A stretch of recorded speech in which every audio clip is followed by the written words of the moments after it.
here understand meditation? Apakah semua orang yang ada di sini mengerti tentang meditasi?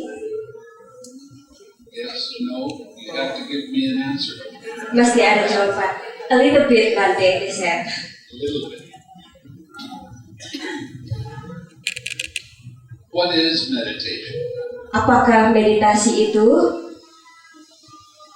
Is it just sitting like the Buddha image here? Apakah hanya duduk seperti patung Buddha yang ada di sini? Or is it watching what your breath is doing and focusing only on your breath? Apakah hanya duduk melihat nafas kita dan fokus kepada nafas kita? The definition I give to meditation is very simple. Definisi yang akan saya berikan tentang meditasi sangat sederhana.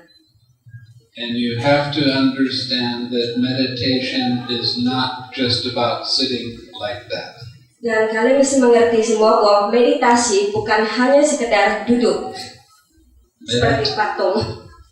Meditation needs to be done all of the time. Meditasi harus dilakukan setiap saat. The definition I give for meditation is this. Definisi yang saya berikan tentang meditasi adalah seperti itu. Learning how to observe mind's attention as it moves from one thing to another. Belajar untuk mengabsorpsi pikiran dari waktu ke waktu secara keseluruhan. And see that process as being impersonal. Dan melihat proses itu sebagai suatu proses yang sangat pribadi. When you practice meditation, you're not learning anything if you only focus on the breath. Kalau kita belajar meditasi, kita tidak mempelajari apapun kalau hanya melihat nafas kita. If you're focusing only on the breath, you're taking instructions from commentaries. Kalau kita hanya berfokus kepada nafas, kita melatih dari komentari. A commentary is one person's view about what he thinks the Buddha is teaching. Komentari adalah buku yang ditulis oleh seseorang berdasarkan pengalaman pribadinya, seseorang yang menulis. It can be correct or not. Itu bisa benar, bisa juga tidak. What I have learned to do is not rely on commentary for my spiritual path. Yang saya belajar tidak berdasarkan buku komentari perjalanan spiritual. What I have learned to do is go to the original teaching of the Buddha and follow what he says. Yang saya pelajari adalah mengikuti ajaran Buddha yang asli dan mengikuti apa yang Buddha ajarkan. Okay, hang on just a second.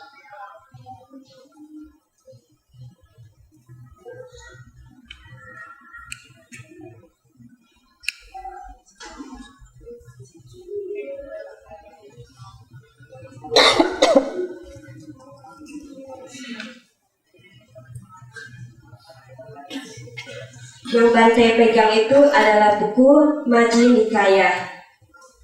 Majjhima Nikaya. Okay, the instructions that it says in the original text. Ini adalah instruksi yang ditulis di dalam teks original atau teks asli. Are probably a little bit different than what you have practiced. Mungkin sedikit berbeda dengan apa yang pernah kita pelajari. Now, there's just 4 sentences that give the instructions for mindfulness of breathing. Ini hanya ada 4 baris instruksi yang mengajar kita tentang kesadaran penuh pikiran. Breathing in long, he understands I breathe in long. Bernafas dengan panjang.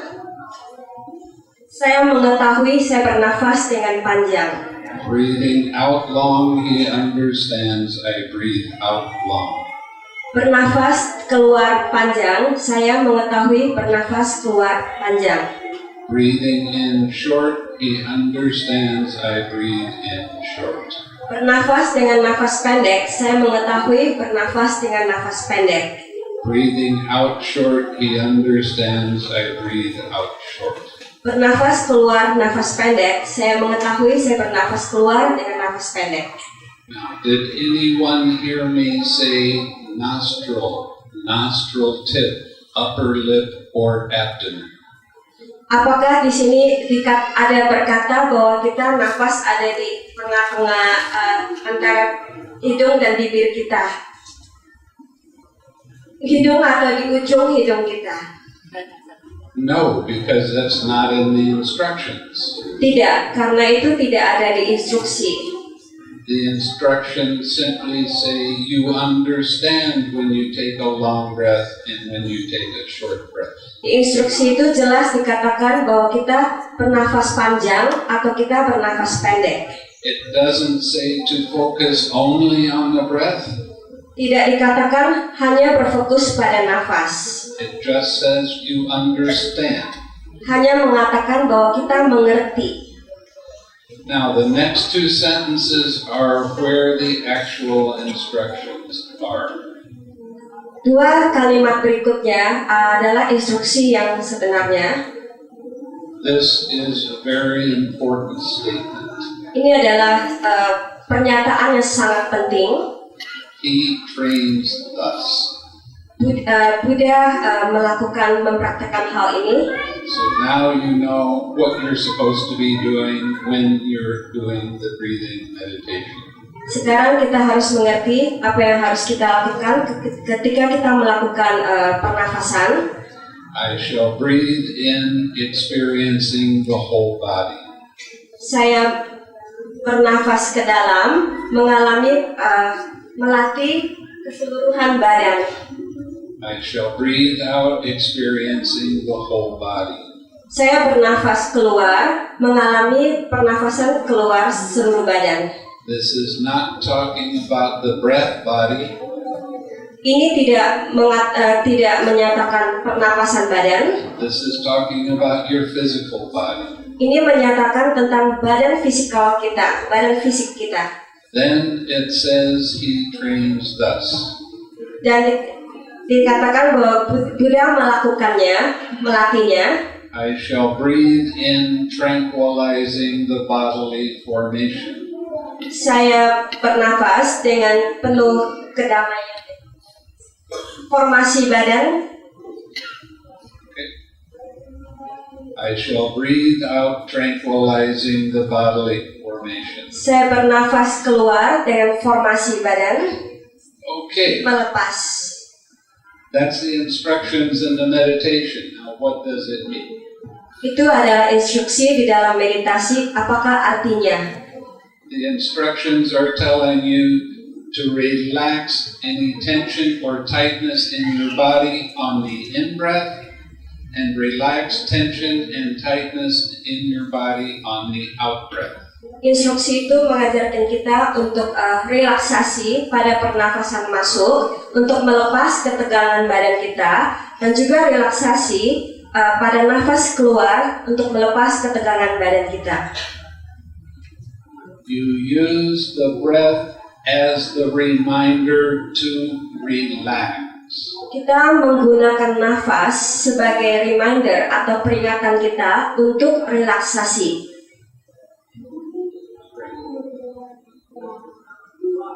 Now, there is something that happens, especially in the West. Ini ada sesuatu yang terjadi, terutama di negara Barat. They think that the body is from the neck down.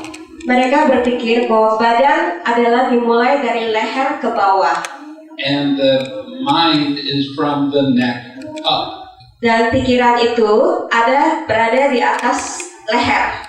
But that's not true. Tapi itu tidak benar. The body is from the top of your head to the bottom of your feet. Badan berasal dari atas kepala sampai ke ujung kaki kita. Now, this is a picture of the brain. Ini adalah gambar otak kita. You notice it has two parts to it. Kita mengetahui bahwa otak kita ada dua bagian. Around each part is a membrane. Dalam satu bulatan itu adalah suatu membran selaput. That is called the meninges. Namanya meninges. Lapisan selaput. Every time you have a thought, every time a feeling arises, every time an emotion occurs, that membrane tightens around your brain. Setiap kali kita ada pikiran, kita ada emosi, membran itu akan mengencang. What the Buddha called this tightness was craving. Buddha mengatakan bahwa ketegangan itu adalah nafsu keinginan. Craving always comes up as tension and tightness in your mind and in your body. Nafsu keinginan akan muncul sebagai ketegangan di dalam batin kita, badan kita. This is a step that almost everyone that practices meditation leaves out. Ini adalah setiap langkah meditasi, setiap meditator tinggalkan. Now remember, I told you on the in-breath, you tranquilize your bodily formation. Tolong diingat, ketika kita bermeditasi, napas masuk, kita memformasikan badan kita. On the out-breath, you tranquilize your bodily formation. Ke napas yang keluar, kita memformasikan badan kita juga. Kita melepas, merilekskan. What are we talking about? Jadi apa yang kita bicarakan? On the in-breath, you relax that tightness around your brain. Ketika nafas masuk, kita merelaksasikan ketegangan kita. As soon as you let go of that tightness around your brain, your mind becomes very clear. Begitu kita melepaskan ketegangan kita, pikiran kita akan menjadi jelas. And there's no craving in your mind at that time. Jadi pada saat itu tidak ada nafsu keinginan di dalam pikiran kita.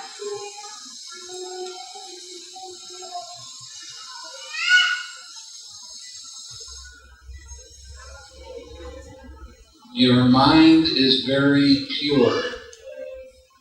Pada saat itu pikiran kita akan menjadi jernih, murni. So on the in-breath, you relax that tightness in your head. Jadi pada saat nafas masuk, kita merelaksasikan ketegangan kita pada saat itu. On the out-breath, you relax that tightness in your head. Jadi pada nafas keluar, kita juga merelaksasikan ketegangan di kepala kita.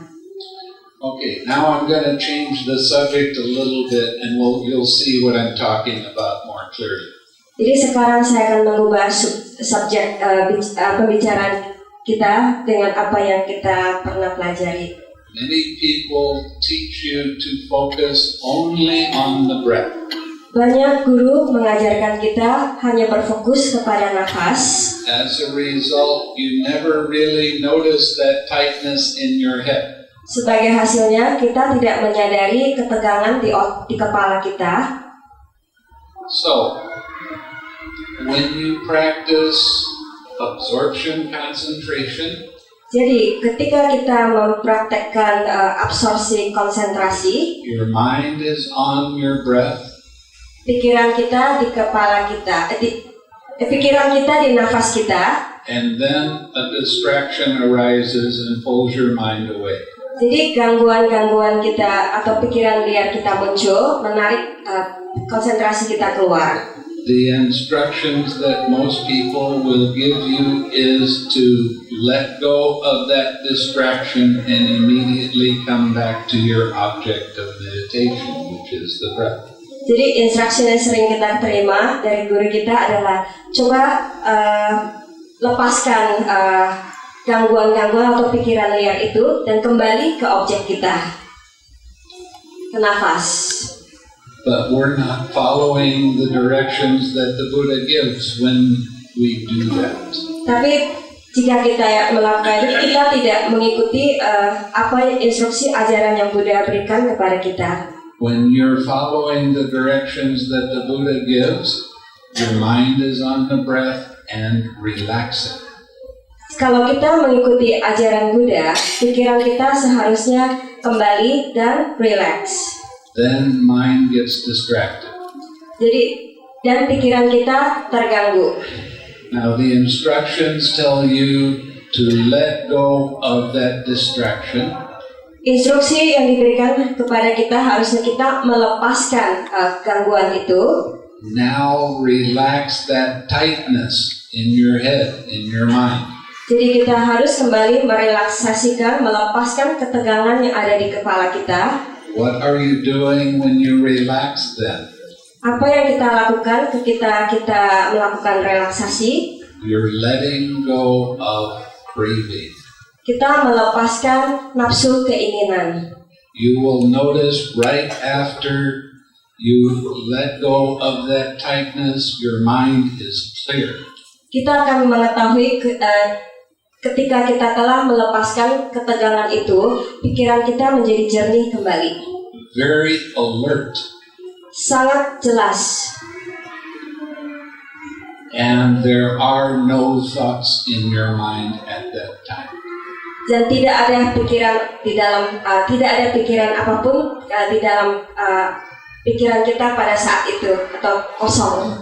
So what you do is you let go of the craving and bring that craving-free mind back to your object of meditation.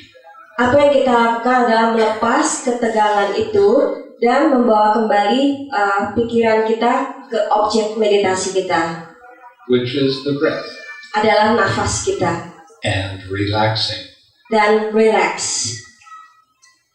Now you can see the difference between these two different kinds of meditation.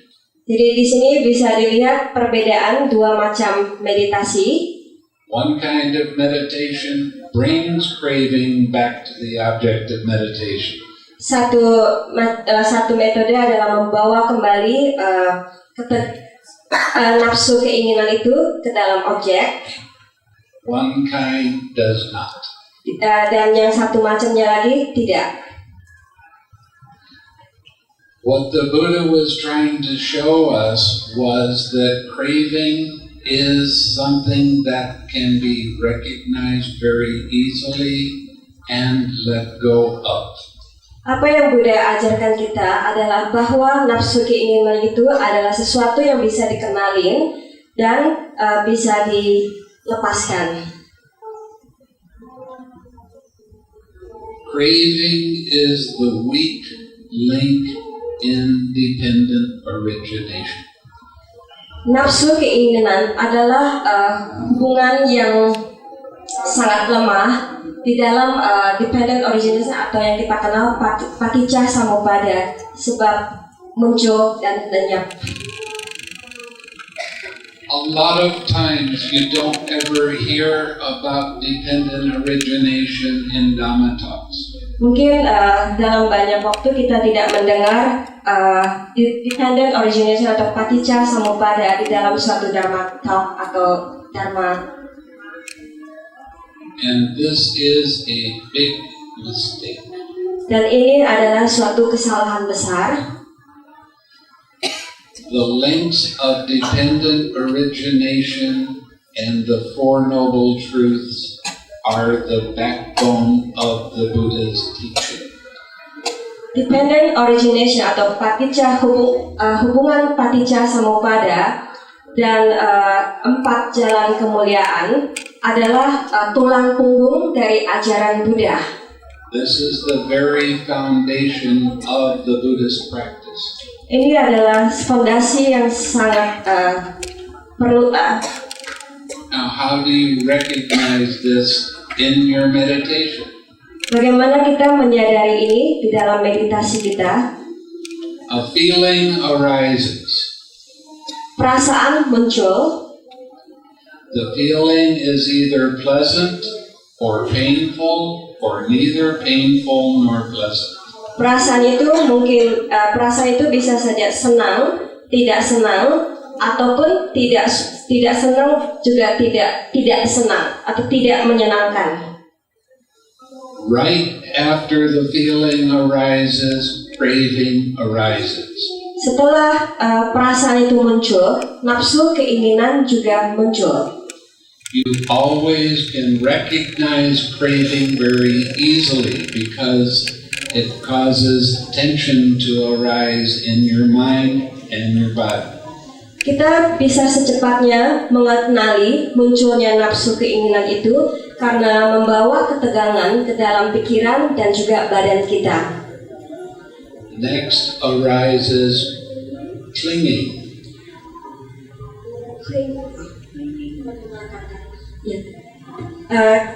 Yang kedua muncul adalah kemelekatan. What is clinging? Apakah kemelekatan itu?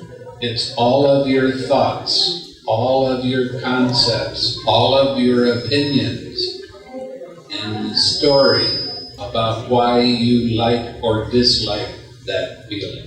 Kemelekatan itu adalah suatu perasaan yang muncul dari konsep, pikiran, kenapa kita suka ini, kenapa kita tidak suka itu. This is where the real firm belief, I am that, arises. Ini yang memunculkan suatu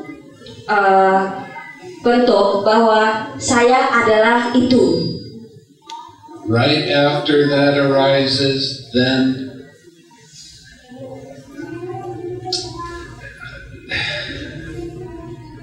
I'm changing words around a little bit, not the standard. They call this becoming, they call it experience, I call it habitual emotional tendency.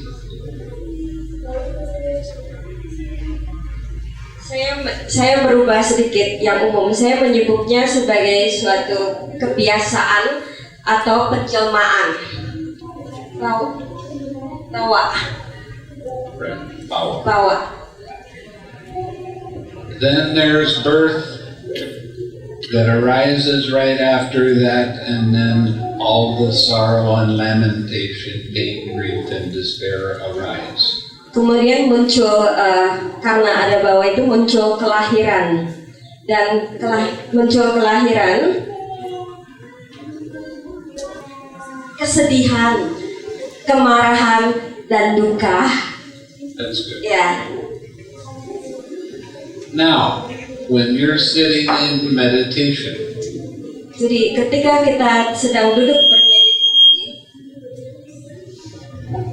a feeling arises, suatu perasaan muncul and then craving arises. dan nafsu keinginan muncul. That is the tension and tightness. Jadi muncul ketegangan. And when you recognize that, you relax and let that tension go.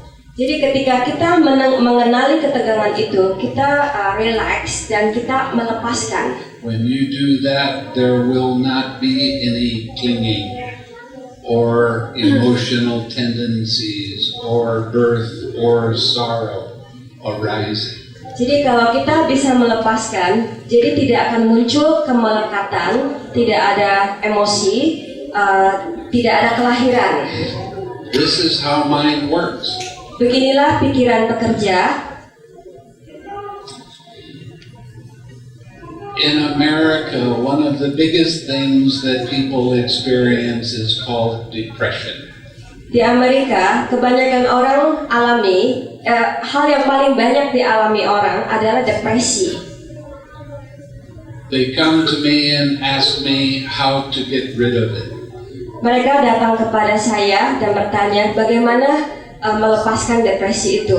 I explain to them how mind works. Saya menjelaskan kepada mereka bagaimana pikiran bekerja. Then I tell them that they need to get rid of it for themselves. Jadi saya mengatakan kepada mereka bahwa mereka harus melenyapkannya dengan diri sendiri, dengan sendirinya. I tell them that a feeling arises Saya mengatakan kepada mereka bahwa muncul perasaan and it's painful dan itu adalah penderitaan and they don't like it. dan mereka tidak suka. And mind becomes tight and tense. Kemudian pikiran menjadi tegang dan ketat. Then they have many thoughts about the feeling. Mereka mempunyai banyak pikiran-pikiran tentang perasaan. Why is it there? Why doesn't it leave me alone? I hate this feeling when it comes up. Kenapa begitu? Kenapa tidak tinggalkan saya? Saya sangat tidak suka dengan perasaan ini. Every thought about a feeling causes the feeling to get bigger and more intense. Setiap pikiran yang menyebabkan perasaan akan mengakibatkan perasaan yang lebih besar. Okay, your mind and body process is made up of 5 things. Oke, badan dan pikiran kita mungkin terbentuk dari 5 besar, 5 kanda. You have a physical body. Kita mempunyai badan fisik, There is feeling. ada perasaan, Pleasant, painful, neither painful nor pleasant. kesenangan, ketidaksenangan, juga atau netral, bukan kesenangan, bukan juga ketidaksenangan. You have perception, Kita mempunyai persepsi, sanya. sanya. Perception is the part of the mind that names things. Persepsi adalah bagian dari pikiran yang menamakan sesuatu. Then you have thoughts. Dan kita mempunyai pikiran, They also call this formations. juga disebut dengan formasi, And you have consciousness. dan kita memiliki kesadaran. Our biggest problem when a painful feeling arises Masalah kita yang paling besar ketika penderitaan kita muncul, is we try to think the feeling away. kita berusaha mengusir pikiran itu, perasaan itu. The more you think the feeling, the stronger and more intense the feeling becomes. Semakin kita berpikir seperti itu, semakin kuat pikiran atau perasaan tidak enak seperti itu. Now this is natural for everyone. Ini adalah hal yang alami untuk setiap orang. Anytime you get sad or unhappy, you try to think that unhappy feeling away. Setiap kali kita merasa tidak bahagia, tidak senang, kita berusaha berpikir untuk mengusir perasaan, untuk tidak berpikir tidak bahagia seperti itu. Then there is frustration Dan muncul frustasi because you can't think the feeling away. karena kita tidak bisa mengusir perasaan seperti itu. And then mind becomes depressed. Jadi pikiran kita menjadi depresi. So, what do you think I tell people to do so that they don't get depressed? Jadi apa yang kalian pikir saya akan memberitahu kepada orang supaya tidak depresi? I tell them they have to smile. Saya mengatakan pada mereka bahwa mereka harus tersenyum. Now it sounds kind of funny Ini kedengarannya lucu because you don't feel like smiling. karena kita tidak merasa tersenyum. But there was some studies done in America about the corners of your mouth. Tapi ada pernah dipelajari di Amerika tentang sudut bibir kita. When the corners of your mouth go down, Ketika sudut bibir kita menurun, so does your mental state. itu adalah kondisi mental kita. When the corners of your mouth go up, Ketika sudut bibir kita ke atas, so does your mental state. itu juga kondisi mental kita. See? Coba lihat. So I tell people to smile, Jadi saya menyuruh orang untuk tersenyum, and I also tell them they have to laugh. dan saya juga mengatakan kepada orang untuk ketawa. They have to be able to laugh at their mind for being crazy. Mereka harus bisa tertawa seperti orang gila. Because mind is crazy. We're all crazy. Pikiran juga gila, kita juga gila. And it's okay to be crazy. Dan adalah oke untuk menjadi gila. But when you laugh, you go from I'm sad, I'm depressed, to it's only this sadness, it's only this depression.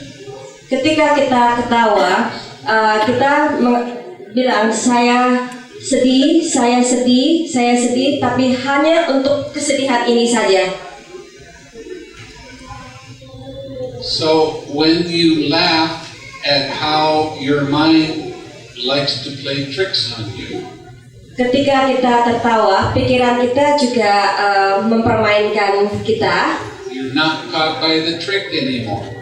Kita tidak dikontrol. Then you can make the conscious decision, it's this sadness. I don't want to be sad. Let it be. Jadi kita bisa dengan kesadaran kita bisa mengatakan kepada kesedihan ini, saya tidak mau, jadi saya lepaskan. You see, the Buddha, he taught us that we are the happy ones. Buddha mengajarkan kita bahwa kita adalah orang yang bahagia. What is the expression of being happy? Bagaimana ekspresi kita untuk menjadi bahagia? Smiling, Tersenyum, laughing, tertawa. right? Apakah benar? When we smile and we laugh, we are following the Buddha's path. Jadi ketika kita tersenyum, kita tertawa, kita mengikuti jalannya Buddha. I've been practicing meditation for 36 years.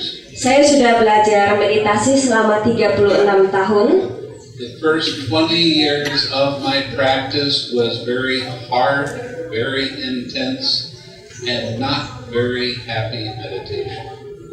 Latihan meditasi saya di 20 tahun pertama, saya sangat tegang, sangat keras, dan sangat tidak bahagia. I practice straight Vipassana meditation the way the Burmese teach it. Saya belajar meditasi Vipassana dengan para guru di Myanmar. Every time I went to a retreat, I saw people frowning and very hard. Setiap kali saya masuk retreat center, saya melihat orang berlatih dengan sangat keras dan tegang. When they got off retreat, all they talked about was how painful it was. Ketika mereka meninggalkan retreat center, apa yang mereka bicarakan adalah betapa menderitanya, susahnya di retreat. And they kept talking with it. Everybody was talking with each other about, are we doing this correctly or not? Jadi mereka berbicara satu sama lain, saling berbicara, apakah apa yang kita lakukan ini adalah hal yang benar? I went through the insight knowledges. Saya masuk ke dalam. I finished the course. Saya menyelesaikan kursus meditasi itu. I was not happy with the end result Saya tidak bahagia dengan hasil akhirnya because I wasn't any happier. karena saya tidak menjadi lebih bahagia. I had big pride. Look at how good I am. Saya hanya mendapat kesombongan, jadi lihat betapa hebatnya saya. But there was no true happiness. Tapi tidak ada kebahagiaan yang sesungguhnya. I let go of the Vipassana meditation when I went back to teaching in Malaysia. Saya melepaskan latihan Vipassana itu ketika saya kembali untuk mengajar di Malaysia. Many people wanted me to teach meditation, so I taught them loving kindness meditation. Banyak orang meminta saya mengajar meditasi, jadi saya mengajarkan meditasi cinta kasih. People would go to a Vipassana retreat and then they would come running to me for loving kindness because their mind was so hard and it was so painful. Orang-orang yang pergi melatih meditasi Vipassana mencari saya untuk belajar meditasi cinta kasih karena pikirannya sangat tegang dan sangat menderita. They would spend 1 month trying to gain insight knowledge, and then they would practice 1 week with me and have a happy mind. Mereka melatih selama 1 bulan untuk melatih meditasi satu minggu. Mereka ikut melatih meditasi 1 minggu dan mereka mendapatkan pikiran yang lebih berbahagia. So what does that tell you about straight Vipassana? Jadi apa yang akan saya kasih tahu tentang latihan Vipassana? If that's all you're doing, then it doesn't lead to happiness. Kalau apa yang kita lakukan tidak membawa kita menjadi lebih bahagia. And what I found out from my direct experience, it does not lead to Nibbana either. Dan jadi apa yang saya berdasarkan pengalaman pribadi saya, apa yang saya latihan Vipassana seperti itu tidak membawa saya ke Nirvana. There are descriptions of how you attain Nibbana in the suttas. Di dalam sutta dijelaskan dengan sangat jelas bagaimana jalan untuk menuju ke Nibbana. And they say that you must know and understand exactly how the links of dependent origination work. Dan dikatakan dengan sangat jelas di sutta itu bahwa jalan menuju Nibbana adalah kita harus sangat mengerti tentang dependent origination atau hubungan atau link tentang paticca samuppada. I was never taught that with 20 years of practicing Vipassana. Saya tidak pernah berpikir seperti itu tidak pernah diajarkan selama 20 tahun berlatih Vipassana. What they taught me to look at was anicca, dukkha, anatta. Apa yang mereka ajarkan saya adalah untuk melihat tentang anicca, dukkha, anatta. Semua tahu ya. They said that when you see these very well, that you attain Nibbana. Mereka mengatakan bahwa kalau kita melihat ini dengan baik, bahwa kita bisa mencapai Nirvana. But Tapi in the Mahavagga, dalam Mahavagga it says this statement: dikatakan you can see one or all three of the characteristics of existence. Kita bisa melihat 1 atau 3 secara seluruh dari karakteristik Without ever seeing dependent origination. tanpa melihat paticca samuppada. But when you see dependent origination, Ketika kita melihat paticca samuppada, you always see anicca, dukkha, anatta. kita akan melihat sifat hakiki alami dari anicca, dukkha, anatta. So what does this say?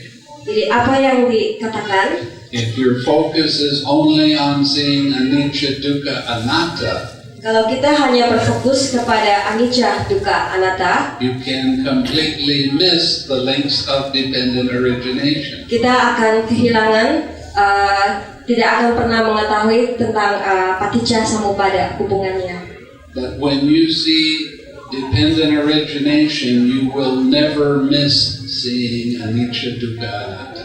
Jadi ketika kita mempelajari ini dependent origination atau paticca samuppada, kita tidak akan kehilangan untuk melihat sifat hakiki dari anicca, dukkha, anatta itu. Now, when I was doing straight Vipassana, the first 5 years I was finding out what meditation was not. Ketika saya melatih Vipassana di 5 tahun pertama saya sudah menyadari bahwa meditasi itu bukan seperti itu. Does that sound like it is an immediately effective method of meditation? Kelihatannya tidak begitu efektif untuk meditasi. When you practice recognizing when your mind has a distraction in it, Ketika kita melatih untuk mengenali gangguan pikiran, releasing that distraction and letting it be there by itself. kita harus melepas gangguan pikiran itu dan biarkan dia apa adanya. Relax the tightness caused by that distraction. Jadi kita harus melepaskan ketegangan itu dengan yang disebabkan oleh. Now this next step is something that I put into the meditation myself. Jadi selanjutnya ini yang saya terapkan di dalam meditasi saya. Smile. Tersenyum. Don't be serious with the meditation. Jangan terlalu serius dengan meditasi.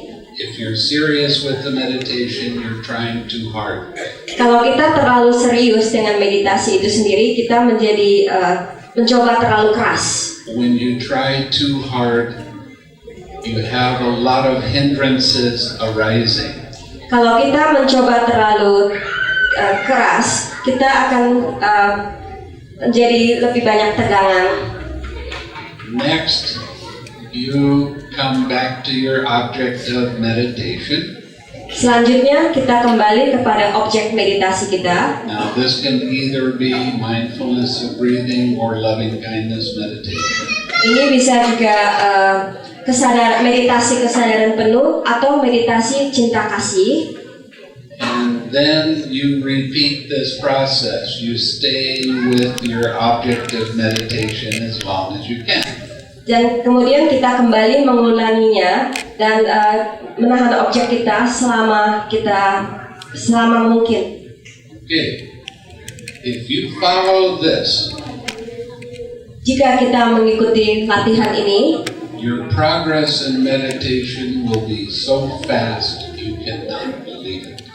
Progres meditasi kita akan menjadi sangat cepat sampai kita sendiri tidak percaya. Okay. Did you pass these out already? Okay. In this brochure, it tells you exactly how to do this process. Di dalam brosur ini diajarkan bagaimana prosesnya.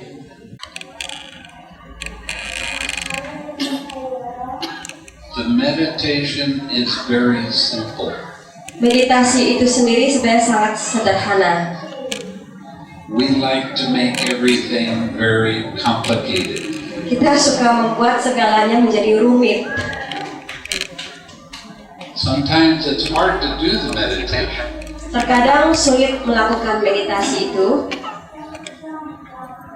But it's still a very simple process. tapi itu tetap adalah suatu proses yang sederhana.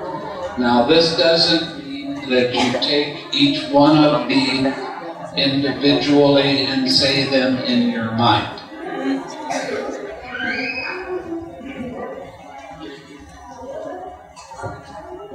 Jadi ini proses ini bukanlah untuk dibawa menjadi hal yang individu di dalam proses latihan kita, dalam pikiran kita.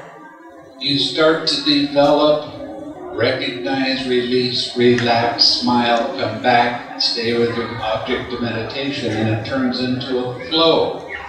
Kita mulai belajar bagaimana menyadari objek kita, relax, kemudian kembali dan membuat itu sebagai suatu flow, suatu aliran yang terus menerus.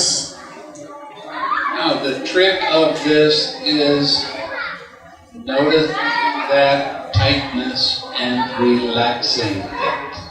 Triknya di sini adalah kita harus mengenali ketegangan itu dan harus bisa melepaskannya dengan relax. These 6 steps are what the Buddha called right effort in the Eightfold Path. keenam step ini, di mana Buddha mengatakannya sebagai usaha yang benar atau wirya. Usaha benar, wirya. No, just right, usaha benar, hanya usaha yang benar. The first part of right effort is recognizing that your mind is distracted. Step yang pertama adalah menyadari bahwa gangguan pikiran kita. The second part is to let that distraction go and relax. Step yang kedua adalah membiarkan gangguan pikiran itu atau melepaskan gangguan pikiran kita dan relax. The next part is to bring up some wholesome object of meditation. Step ketiga adalah kita membuat suatu objek yang sangat-sangat bagus. And that means smile. Dan itu artinya dengan cara tersenyum. And come back with that smiling mind to your object of meditation. Dan kembali dengan pikiran yang tersenyum ke dalam objek kita, objek meditasi kita. The last part is staying with your object of meditation as long as you can. Step terakhir adalah bertahan dalam objek meditasi kita selama mungkin. This right effort will take you all the way to Nibbana. Usaha yang benar ini akan membimbing kita sampai ke Nirvana. This is not a maybe. Bukan mungkin, tapi pasti. It does work this way. Dia bekerja seperti apa adanya itu. How much more simple can you get with the instructions in how to meditate? Berapa banyak sampel yang bisa kita dapat dari instruksi meditasi itu? So, when I teach loving kindness meditation, I tell people that this is a smiling meditation. Ketika saya mengajarkan meditasi cinta kasih kepada orang, saya mengatakan bahwa ini adalah meditasi dengan tersenyum. Kenapa? Because it helps joy to arise. Karena ini membantu rasa sukacita muncul. Joy is nothing to be afraid of. Joy adalah bukan sesuatu yang harus kita takutkan. Nanti, kita teruskan. Joy is one of the awakening factors.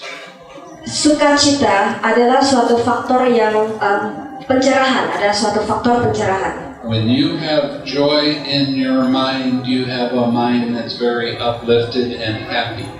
Ketika kita memiliki sukacita di dalam pikiran kita, kita akan memiliki kebahagiaan. And it becomes very easy to recognize when your mind starts to get tense and tight and get pulled down. Akan sangat mudah kita untuk mengenali pikiran kita jika pikiran kita itu tidak tegang, jika ketegangan di dalam pikiran itu bisa kita turunkan. So this helps your mindfulness. Dan ini akan membantu kesadaran penuh pikiran kita. And smiling is something that you can carry with you wherever you go. Dan senyuman adalah sesuatu yang bisa kita bawa kemanapun kita pergi. Do you want to affect the world around you in a positive way? Apakah kita ingin mempengaruhi lingkungan sekitar kita dengan sesuatu yang positif? Then smile to everyone. Dan tersenyum kepada setiap orang. How simple can it be? Betapa simpelnya. When you are practicing smiling, at that time you are practicing the entire Eightfold Path. Ketika kita mempraktekkan tersenyum, sebenarnya kita sedang melakukan 8 jalan mulia berunsur 8 itu. So it's really important to recognize that you need to smile all of the time. Jadi sangat penting kita untuk mengenali bahwa kita sangat perlu untuk tersenyum setiap saat. Now, I have another question for you. Sekarang saya memiliki pertanyaan lain untuk saudara semua. What does mindfulness mean? Apakah arti kesadaran penuh itu? Anybody? Ada yang bisa menjawab? Not what does it mean to be mindful, what does mindfulness mean? Kesadaran penuh bukan berarti sadar penuh, tapi apakah kesadaran penuh itu? I'm going to give you a definition of what mindfulness is. Saya akan memberikan Anda definisi apakah kesadaran penuh itu. This word is used a lot in Buddhism. Kata ini banyak dipakai di dalam dunia Buddhis, But nobody ever tells you what it means exactly. belum pernah ada orang yang benar-benar menjelaskan apakah arti sebenarnya kesadaran penuh itu. Mindfulness is remembering to observe how mind's attention moves from one thing to another. Kesadaran penuh adalah kondisi pikiran yang sangat jelas untuk mengobservasi jalannya pikiran dari satu objek ke objek yang lainnya. Very simple again. Juga sangat sederhana. It's the remembering that's the hard part. Ingat itu yang bagian sulitnya. Ingat. See, according to the Buddha, we have to observe how mind's attention moves. Sesuai ajaran Sang Buddha, kita harus mengetahui bagaimana jalannya pikiran, bergeraknya pikiran.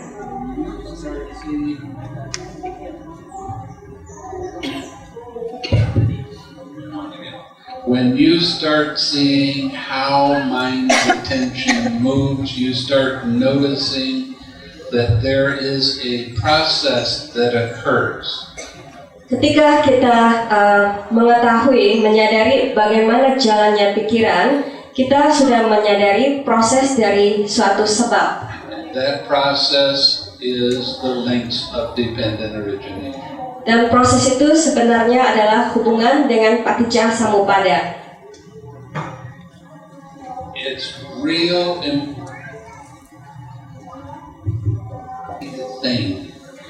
to blame everything on, oh, I'm not being mindful now. Sangat penting bagi kita untuk mengetahui bahwa kesadaran penuh itu bukanlah sesuatu yang palsu atau sesuatu yang saya sedang tidak sadar penuh. But it is a process of being able to recognize how the 6 R's work. Dan itu adalah suatu proses untuk mengenali bagaimana keenam R itu bekerja. R itu adalah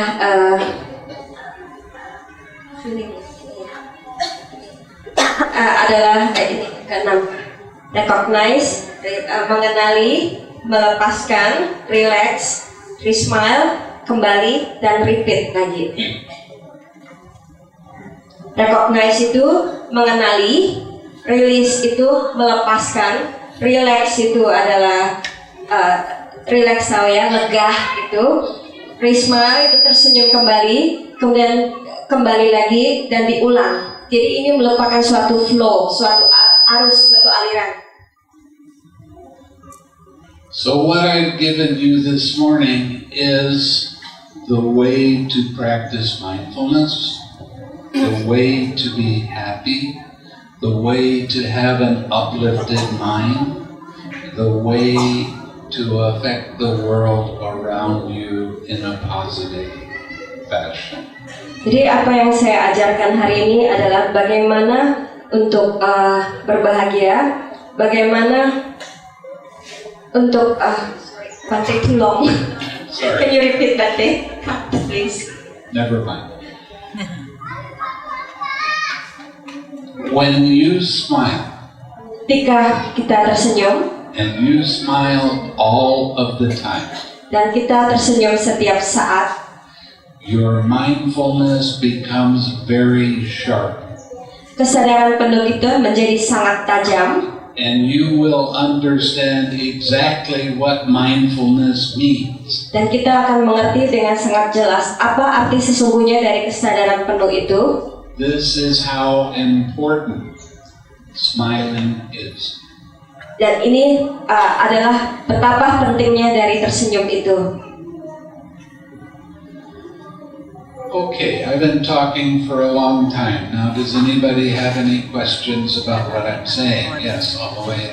Bante, I learned so much from today lessons. I want to know, in Vipassana, we are taught to, if we feel a pain, we are taught to pay attention to the pain. Yes. And to To note it until it goes Yes, away. notice. To see all of the characteristics of that. from your lessons, I want to know what should I do? Okay. Like, Good should question. Saya terjemahkan pertanyaannya dulu. Bapak ini bertanya, dalam melakukan vipassana, jika datang rasa sakit, jadi dia diajarkan untuk menyadari rasa sakit itu, betul kan Pak? Ya.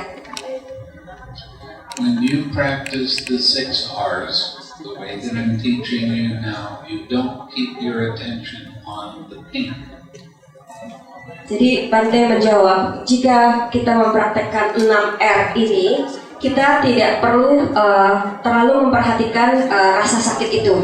When you keep your attention on the pain, it makes the pain get bigger and more intense. Jadi karena kalau kita hanya memperhatikan rasa sakit itu, maka rasa sakit itu akan menjadi lebih kuat, lebih sakit.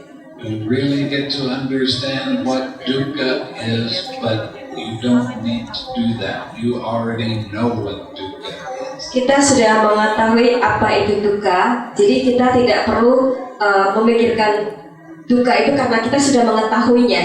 When your mind gets pulled to a pain, the first thing you notice is that you begin to think about the pain. Ketika pikiran kita ditarik oleh rasa sakit itu, hal pertama yang muncul adalah pikiran kita akan hanya berpikir kepada sakit itu. Why is it there? Why does it have to bother me now? Kenapa ada di sana rasa sakit itu? Kenapa rasa sakit itu mengganggu saya? Every thought about the pain makes the pain bigger and more intense. Setiap pikiran yang berfokus kepada rasa sakit itu hanya akan membangkitkan rasa sakit itu menjadi lebih sakit, lebih besar, lebih besar. So the first thing you do is let go of the thoughts about the pain. Jadi yang perlu kita lakukan pertama adalah melepaskan pikiran tentang rasa sakit itu And relax. dan rileks. Now you notice there is a tight mental fist around the pain. Jadi kita menyadari sekarang bahwa ada suatu ketegangan mental tentang sakit itu. This is aversion. Ini adalah suatu I don't like it. penolakan atau sesuatu yang kita tidak suka. But the truth is, Tapi yang sebenarnya adalah when pain arises, it is there. ketika rasa sakit itu muncul, sebenarnya kesakitan itu ada di sana. Anytime you try to fight the pain, Setiap saat kita ingin melawan rasa sakit itu, anytime you try to control pain, atau kita ingin mengontrol rasa sakit itu, anytime you try to change pain, atau kita ingin mengubah rasa sakit itu, you are fighting with the Dhamma. kita sedang melawan Dharma. And that causes even bigger, more intense pain. Dan itu hanya akan menyebabkan rasa sakit yang lebih besar.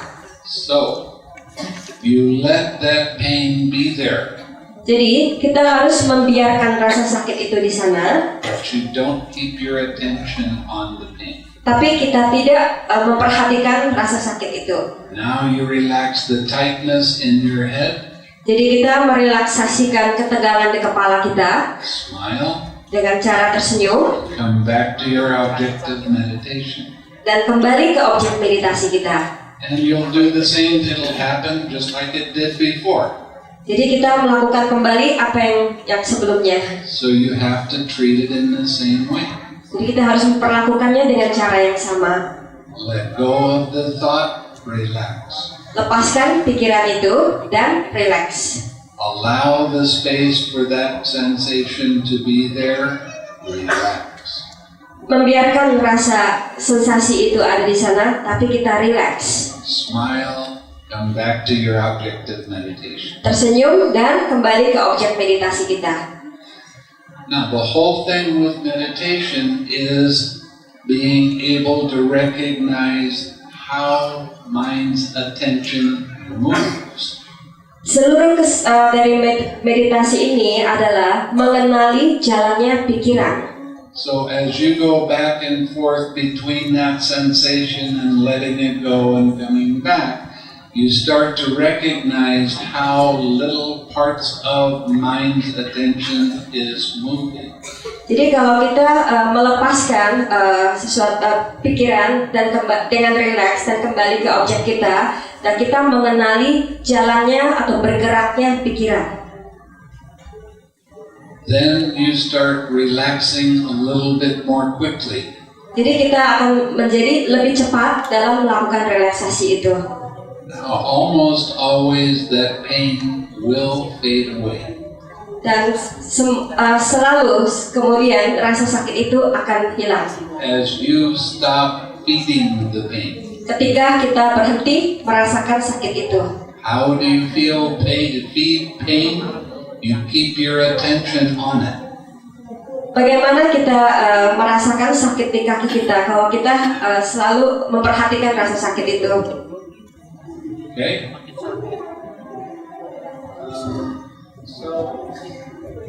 If we still feel the pain, it's okay. We don't have to find another position. Maybe just recognize when we. The thing is, there's two kinds of pain. Mas, saya menerjemahkan pertanyaan Bapak ini selanjutnya. Dia bertanya, apakah saya harus berganti posisi jika sakit itu masih ada? One kind of pain is meditation pain. Ada dua macam rasa sakit. Jenis yang pertama adalah sakit meditasi. You have this pain while you're sitting, but when you get up and start walking away, the pain goes away immediately. Di mana ketika kita duduk kita akan merasakan rasa sakit itu, tapi rasa sakit itu akan hilang kalau kita berdiri dan berjalan. That is meditation pain. Itu namanya sakit dari meditasi. Real pain will not go away. Tapi kalau sakit yang sesungguhnya tidak akan pergi. So don't sit like that again. Jangan duduk seperti itu lagi.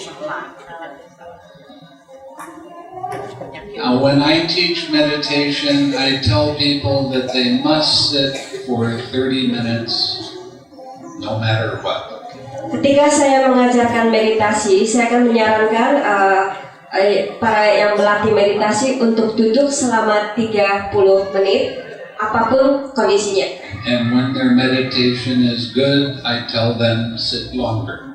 Kalau meditasinya sudah menjadi lebih baik, jadi saya menyuruh mereka untuk duduk lebih lama. So, in answer to your question, it's up to you. Jadi jawabannya adalah terserah Anda. Okay?